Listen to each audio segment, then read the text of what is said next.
सरबराहान के हमरा अमरीकी सदर से मुलाकात करेंगे। गजा जंगबंदी से मुतालिक रोड मैप पर बात होगी। डोनाल्ड ट्रंप अरब और मुस्लिम ममालिक के रहनुमाओं को गजा में जंग के बाद की गवर्नेंस और अमन से मुतालिक तजवीज़ पेश करेंगे। वज़ीर आज़म की साइड लाइन पर कई ममालिक के सरबराहान से भी मुलाकातें मुतवक्के। जुमे को जनरल असम्बली इजलास से खिताब करेंगे। वज़ीर आज़म शहबाज शरीफ की IMF हुकाम से भी मुलाकात शेड्यूल।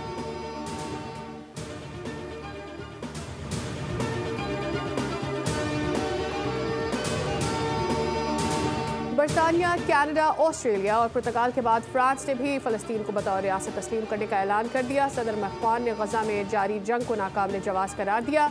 कहा अब अमन का वक्त आ गया है। वाज़े किया कि फ़लस्तीनियों को हकूक़ देने से इसराइलियों के हकूक़ ख़त्म नहीं होते।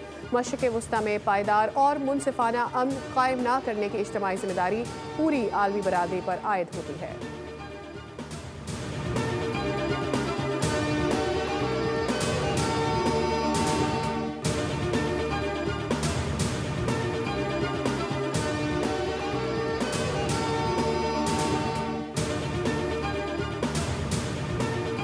पाकिस्तान का मगरबी ममालिक की जानिब से फ़लस्तीनी रियासत को तस्लीम करने का खैर मकदम। नायब वज़ीर आज़म इसहाक़ डार ने मुतालबा किया वो तमाम ममालिक जिन्होंने फ़लस्तीन को ताहाल तस्लीम नहीं किया वो बैनुल-अक़वामी कानून के तहत रियासत फ़लस्तीन को तस्लीम करें।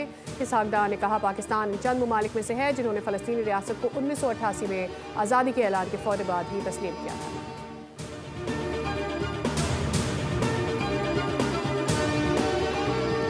एशिया कप T20 सुपर 4 मरहले के अपने दूसरे मैच में पाकिस्तान क्रिकेट टीम आज अबुधाबी में श्रीलंकन टीम से 2-2 हार करेगी। स्क्वाड में शामिल खिलाड़ी आज मैच से कबल प्रैक्टिस सेशन करेंगे। मैच पाकिस्तानी वक्त के मुताबिक शाम 7:30 पर होगा। ग्रीन शर्ट्स के लिए इवेंट नॉकआउट की हैसियत इख्तियार कर गया। आज मैच हारा तो पाकिस्तान का एशिया कप T20 से बोरिया बिस्तर गोल हो जाएगा।